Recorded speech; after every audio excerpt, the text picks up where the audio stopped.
नमस्कार, लोकमत भारत की खास बुलेटिन में आप सभी का बहुत बहुत स्वागत है। मैं आपके साथ मोनिका राठौड़ा। ये रुक करते हैं खबरों की ओर। लोकसभा में सोमवार को राहुल गांधी के भाषण के दौरान जोरदार हंगामा हुआ। राहुल ने पूर्व आर्मी चीफ जनरल नरवणे की अनपब्लिश्ड किताब का हवाला देते हुए कहा, डोकलाम में 4 चीनी टैंक भारत की सीमा में पहुंच गए थे। राहुल का ऐसा कहते ही पहले रक्षा मंत्री राजनाथ सिंह और फिर गृह मंत्री अमित शाह ने उन्हें टोका। इसके बाद स्पीकर ने नियमों का हवाला देते हुए उन्हें रोका। राहुल करीब 46 मिनट तक अपनी बात कहने की कोशिश करते रहे। इसके बाद स्पीकर ने लोकसभा की कार्यवाही 3 बजे तक के लिए स्थगित कर दी। दोपहर 3 बजे लोकसभा की कार्यवाही शुरू होते ही राहुल ने बोलना शुरू किया, लेकिन हंगामे के चलते महज 9 मिनट बाद ही कार्यवाही शाम 4 बजे तक के लिए स्थगित कर दी गई। शाम 4 बजे भी कार्यवाही शुरू होते ही फिर हंगामा हुआ और 11 मिनट बाद कार्यवाही मंगलवार सुबह 11 बजे तक स्थगित कर दिया है। वो स्वयं कह रहे हैं कि पुस्तक प्रकाशित नहीं हुई। उन्हें स्वयं स्वीकार किया कि पुस्तक प्रकाशित नहीं हुई है। अब जो पुस्तक प्रकाशित नहीं हुई है, इसका जिक्र सदन में कैसे हो सकता है? और प्रकाशित हो तो भी नहीं कर सकते, मगर प्रकाशित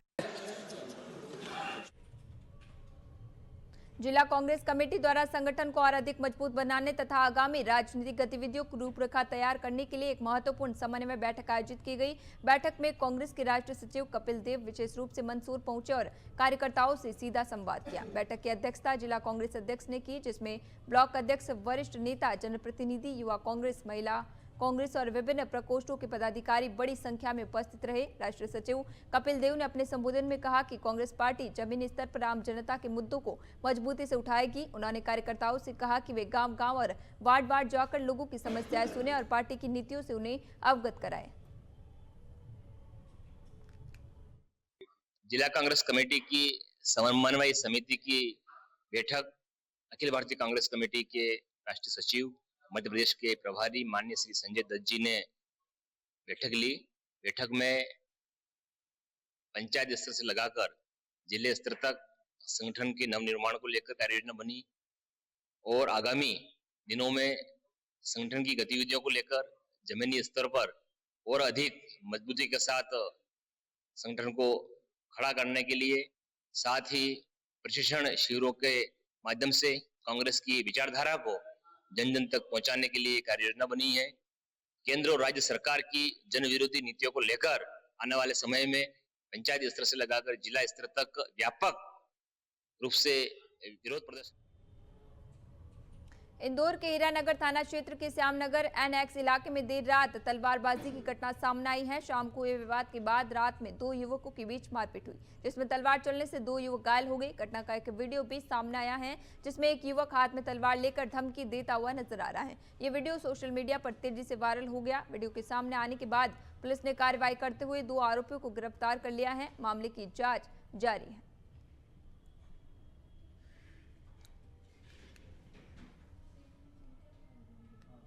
सोशल मीडिया मॉनिटरिंग सेल के द्वारा एक वीडियो को आइडेंटिफाइड किया गया था, जो कि हीरानगर का पाया गया था। इसको निश्चित किया गया था। इस पर से अभिषेक चौहान और आकाश चौहान की रिपोर्ट पर से जो तलवार लहरा रहा है वो सूरज तिवारी आइडेंटिफाइड हुआ। उसके साथ एक वरुण तिवारी था जो उसके घर पर आए थे तलवार से मारने के लिए। उसके द्वारा तलवार भी चलाई गई, जैसे आकाश के हाथ में भी लगा है और मारपीट की गई। तो इस पर से आकाश चौहान की रिपोर्ट पर से सूरज तिवारी और वरुण तिवारी के खिलाफ केस रजिस्टर किया कर इन्वेस्टिगेशन में लिया गया। वहीं सूरज तिवारी के द्वारा ये बताया गया कि पहले आकाश चौहान, अभिषेक चौहान 2 भाई है, इनके द्वारा उनके साथ मारपीट की गई थी।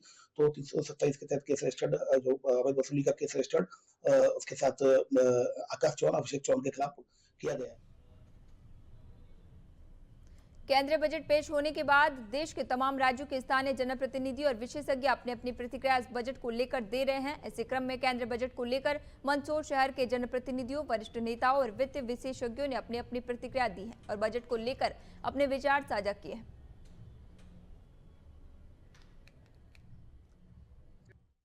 केंद्रीय बजट में गवर्नमेंट के द्वारा जो विकसित भारत की अवधारणा पर इसको वापस से लागू करने का एक प्रयास किया गया है।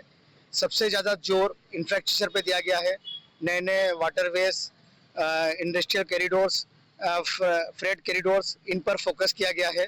साथ में बायो प्रोडक्ट्स के ऊपर भी गवर्नमेंट का इस बार विशेष फोकस रहा है। गवर्नमेंट टूरिज्म सिटीज़ और टायर 2 और टायर 3 सिटीज़ जो छोटे शहर होते हैं, इस पर इंफ्रास्ट्रक्चर पर विशेष फोकस किया गया है।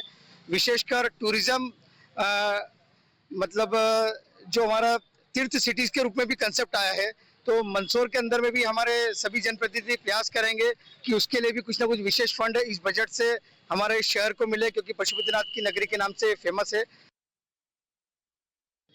विकसित भारत विकासशील भारत 2047 का हमारा अपना भारत, ये भारत कैसा होगा? इंफ्रास्ट्रक्चर को लेकर के, रेल संचालन को लेकर के, किसानों के लिए, महिलाओं के लिए, युवाओं के लिए, आयकर दाताओं के लिए ये समाविष्टि बजट है। और इस समाविष्टि बजट में जिस प्रकार से नरेंद्र मोदी जी का जो मंतव्य है, जो मंथन है, वो आज पूरा देश देख रहा है। और आज जब मैं सुबह सुन रहा था संसदीय कार्य मंत्री रिजिजू जी को, और जब रिजिजू जी ने बात कही कि भारत का यह बजट 2026-27 का न केवल भारतवासियों के लिए आकर्षण का केंद्र है, बल्कि विश्व बहुत निगाह लगाए बैठा है।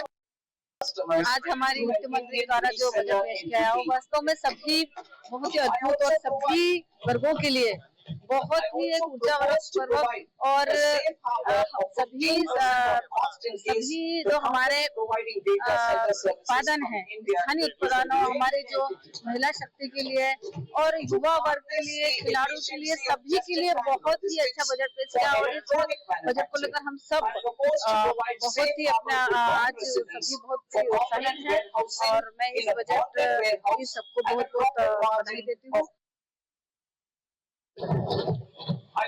भारतीय जनता पार्टी की हमारी आज नरेंद्र मोदी जी के नेतृत्व में 2025-26 का ये सर्वव्यापी, सर्वस्पर्शी और सबके हित का, चाहे उसमें हमारे किसान हो, महिला हो, पुरुष, युवा, सबके हित का आज बजट प्रस्तुत हुआ है। ये सब लोग बड़ी प्रसन्नता है और हम सब आज हर क्षेत्र में इसको रविदास जी की जयंती मनाते हुए उनके पुष्पांजलि अर्पित कर बजट का सुन रहे हैं। सर्वव्यापी, सर्वस्पर्शी बजट है। बहुत बहुत धन्यवाद।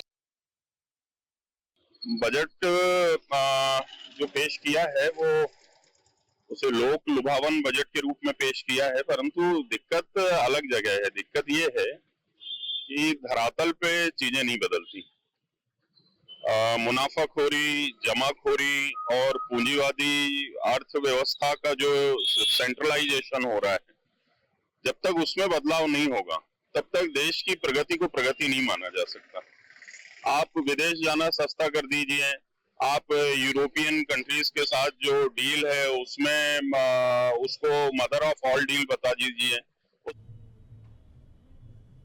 मध्य प्रदेश के इंदौर में दाल, अनाज और अन्य खाद्यान्नों को लेकर आधुनिक एवं नई टेक्नोलॉजी की मशीनों का एग्जीबिशन लगने जा रहा है। ऑल इंडिया दाल मिसल एसोसिएशन के अध्यक्ष सुरेश अग्रवाल और सेक्रेटरी दिनेश अग्रवाल ने प्रेस वार्ता कर बताया कि 6, 7 और 8 फरवरी को शहर के नेमावर रोड चौराहा के समीप आकर्षक एग्जीबिशन लगने जा रहा है, जिसमें देश के विभिन्न राज्यों के साथ ही चीन, स्पेन, ताइवान, कोरिया, इंग्लैंड सहित अन्य देशों की कंपनियां भी शिरकत करेगी। उन्होंने बताया कि इस एग्जीबिशन का ये 6वां वर्ष है, जिसमें लगभग 200 से अधिक कंपनियां दाल, चावल, मसाले, आटा, मैदा, बेसन, गेहूं, पोहा, पीनट, मक्का आदि के कार्यों में तकनीकी क्रांति लाने वाली मशीनों की प्रदर्शनी रहेगी। उन्होंने कहा कि इस एग्जीबिशन के बाद मध्य प्रदेश के साथ ही इंदौर को भी व्यापारिक रूप से बड़ा लाभ मिलेगा। इंग्लैंड, ताइवान, टर्की, स्पेन, कई देशों की आधुनिक मशीनें इंदौर की प्रदर्शनी में आपको देखने को मिलेगी। इन मशीनों का उपयोग उद्योग में, दाल मिल में, फ्लोर मिल में, राइस मिल में बहुत अधिक होता है और इससे दाल की क्वालिटी नंबर 1 बनती है, चावल की क्वालिटी नंबर 1 बनती है। और ये मशीनें जो हैं देश के बाहर की, यहाँ आपको इंदौर शहर में, देश के अंदर आपको मशीन चला के, ऑपरेट करके ये सब देखने। मंदसौर के गुर्जर बढ़िया गांव में भारतीय सेना के एक वीर सैनिक की सेवानिवृत्ति पर भव्य सैनिक सम्मान समारोह आयोजित किया गया। गांव वासियों, सामाजिक संगठनों और स्थानीय जनप्रतिनिधियों ने सैनिक का ढोल, नगाड़ों, पुष्प वर्षा और जयकारों के साथ स्वागत कर उनका अभिनंदन किया। कार्यक्रम के तहत सबसे पहले सैनिक का शॉल, श्रीफल और पुष्पमाला पहनाकर सम्मान किया गया। वक्ताओं ने कहा कि देश की सुरक्षा में सैनिकों का योगदान अमूल्य होता है, उनका सम्मान करना हर नागरिक का कर्तव्य है। इसके बाद पूरे गाँव में भव्य चल समारोह निकाला गया। पुलिस जीप में सवार सैनिक के साथ सैकड़ों ग्रामीण पैदल चलते हुए विभिन्न मार्गों से गुजरे। कई स्थानों पर महिलाओं ने आरती उतारी और युवाओं ने भारत माता की जय के नारे लगाए।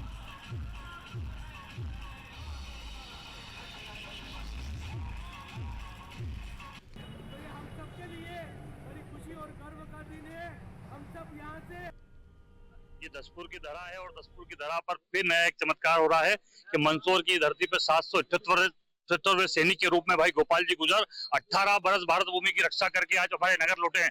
बड़ा हर्ष का विषय है कि मंदसौर की अक्षुण्ण परंपरा जो लगातार 1-2 वर्ष से मंदसौर की धरती पे प्रतिदिन सैनिक का सम्मान कर रही है, आज गोपाल जी गुजर ने पूरे साहस के साथ भारत भूमि की रक्षा के लिए हम पूरे मंदसौर वासियों का माथा पूरे देश में ऊंचा करने का काम किया है। आज पूरा मंदसौर शहर पलक पावड़े बिछाकर भाई गोपाल जी का अभिनंदन कर रहा है। बालाजी महाराज से प्रार्थना कर रहा है कि गोपाल जी जैसे राष्ट्रभक्त सैनिक मंदसौर की धरती पे जन्म लेते रहे, हमारा मस्तक भारत भूमि पर ऊंचा करते रहे। इसी गर्व के साथ पूरे शहर में चल समारोह अभिनंदन रैली निकाली जाएगी। नहीं, सम्मान जो इन्होंने स्नेह भाव से जो सम्मान किया है, मैं इनका सभी जो गांव और माँ प्रतिभाशाली जो भी जवान हमारे हैं उनका बहुत बहुत आभार व्यक्त करता हूं सर। कितने वर्ष की सेवा? मैं 18 साल सर्विस करके सकुशल अपनी कर्म भूमि और जन्मभूमि पे पहुंचा हूं सर। कहाँ पे सेवा दी आप? मैंने भारत के प्रत्येक कोने में सर्विस किया है। जो जम्मू कश्मीर से लेकर कन्याकुमारी तक मैंने अपनी सेवाएं दी है सर।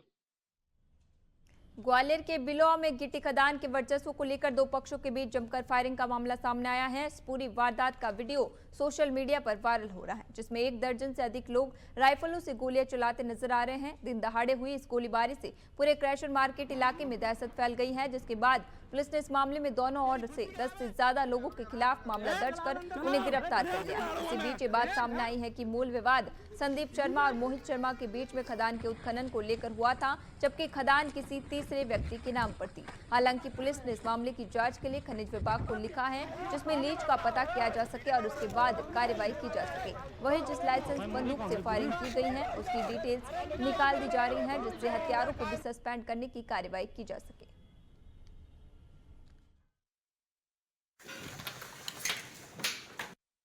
वो बेसिकली जो पत्थर की खदानें हैं उसमें 2 लीज होल्डर्स के मध्य विवाद हुआ था। एक लीज होल्डर का कहना है कि दूसरे की लीज खत्म हो गई है और वो वहां पे माइनिंग नहीं कर सकता, उसको लेकर विवाद हुआ। दोनों पक्षों ने कुछ फायरिंग की घटना भी हुई है। पुलिस ने तत्काल उसमें संज्ञान लेके दोनों पक्षों पे एफआईआर दर्ज की गई है। दोनों पक्षों के आरोपियों को अरेस्ट किया गया है। इनके जो लाइसेंस, जो हथियार दिख रहे हैं, उनके लाइसेंस की जांच की जा रही है। हथियार सस्पेंशन की कार्रवाई की जाएगी। इस प्रकार की माइनिंग को लेके, लीज की कंपटीशन को लेके अब विवाद की स्थितियां ना निर्मित हो, उसके लिए सख्त कार्रवाई कर रहे हैं। हम ऐसे सभी विवादों को माइनिंग अधिकारी से ही जानकारी प्राप्त कर रहे हैं। इंदौर में रोजाना कई सड़क दुर्घटनाएं सामने आती हैं, लेकिन उसके बावजूद भी युवा वाहन चालक अपनी जान से खेलते हुए वाहनों से स्टंट करते हुए नजर आते हैं। ऐसा ही ताजा मामला सामने आया है। वही मामले पर पुलिस ने संज्ञान भी लिया है। पुलिस के मुताबिक एक वीडियो सोशल मीडिया पर वायरल हुआ है। वायरल वीडियो कौन से थाना क्षेत्र का है उसकी जांच की जा रही है। वीडियो में साफ तौर पर नजर आ रहा है कि थार गाड़ी और एक इनोवा गाड़ी में सवार युवक गेट पर लटककर हादसे को बुलावा देते हुए नजर आ रहे हैं। अपनी जान की परवाह न करते हुए भी जो आसपास के अन्य वाहन चल रहे हैं उन्हें भी वाहन चलाने में समस्या वीडियो में साफ नजर आ रही है।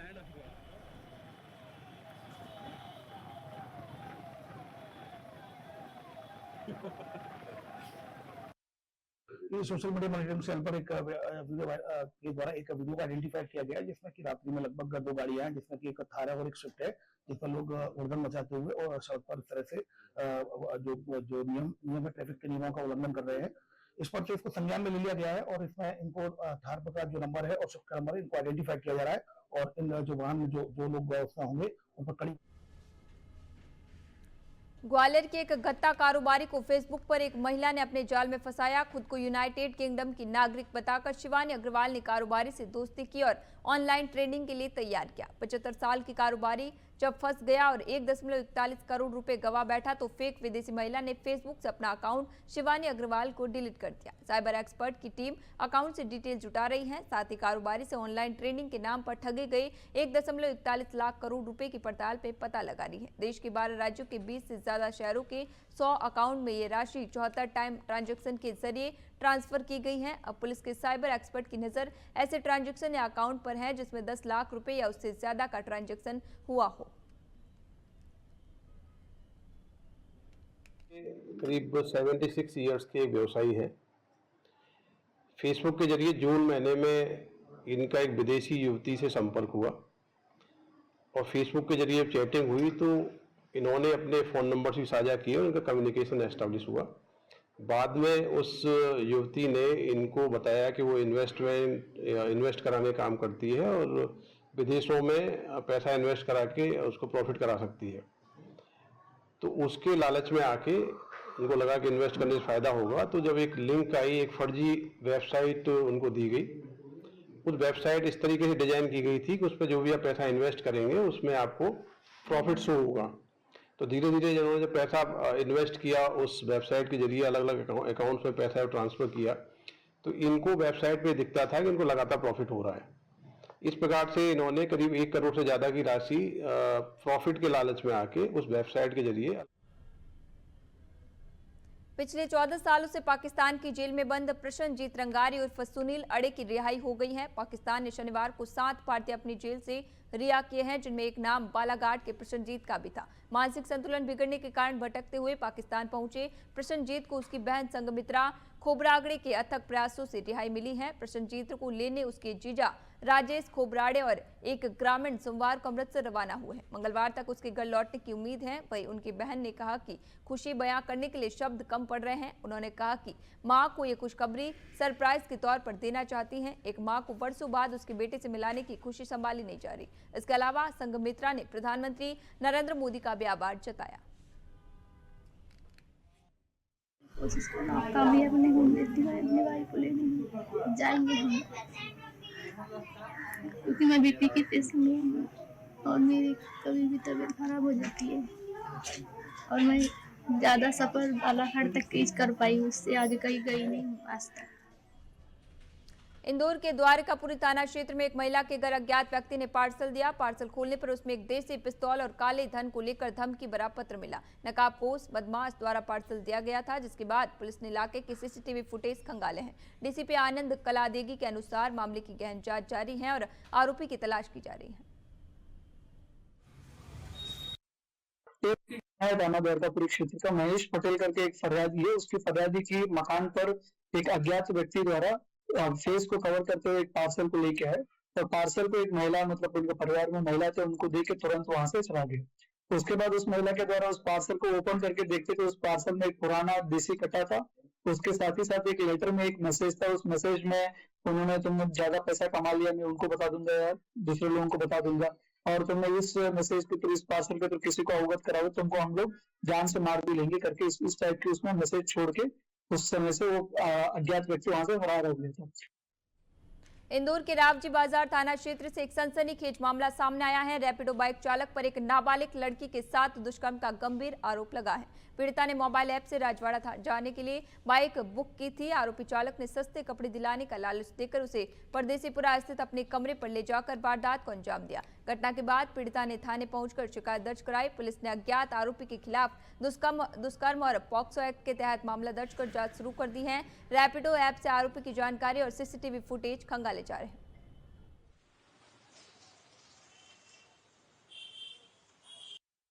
थाना राजीव बाजार के अंतर्गत एक जो नाबालिग एक बच्ची है, उसके द्वारा एक रैपिडो बुक की गई थी और रैपिडो बुक करने के बाद राजवाड़ा के लिए बुक की गई थी और उसके बाद उसके पास 200 रुपए थे, तो उसके वो एक कपड़े खरीदने के लिए दुकान पे गई थी। चूंकि पेमेंट नहीं किया तो रैपिडो वाला ही पीछे गया। फिर रैपिडो वाले ने उसको बताया कि परदेसीपुरा में सस्ते कपड़े मिल जाएंगे। इस बात को कहकर वो उसको एक ले गया एक कमरे में, उसके साथ गलत काम किया गया। उसके द्वारा जो फरियादी को द्वारा बताया गया। फिलहाल पास्को एक्ट में और दुष्कर्म के मामला फिलहाल थाना राजीव बाजार में पंजीबद्ध कर लिया गया है और आइडेंटिफिकेशन की जा रही है। इन्वेस्टिगेशन के आधार पर वैधानिक कार्रवाई की जा रही है। अभी फिलहाल गिरफ्तार नहीं हुआ। इन्वेस्टिगेशन में आइडेंटिफिकेशन की जाकर गिरफ्तारी। अभी के लिए खबरों में इतना ही। बने रहिए लोकमत भारत के साथ सच का।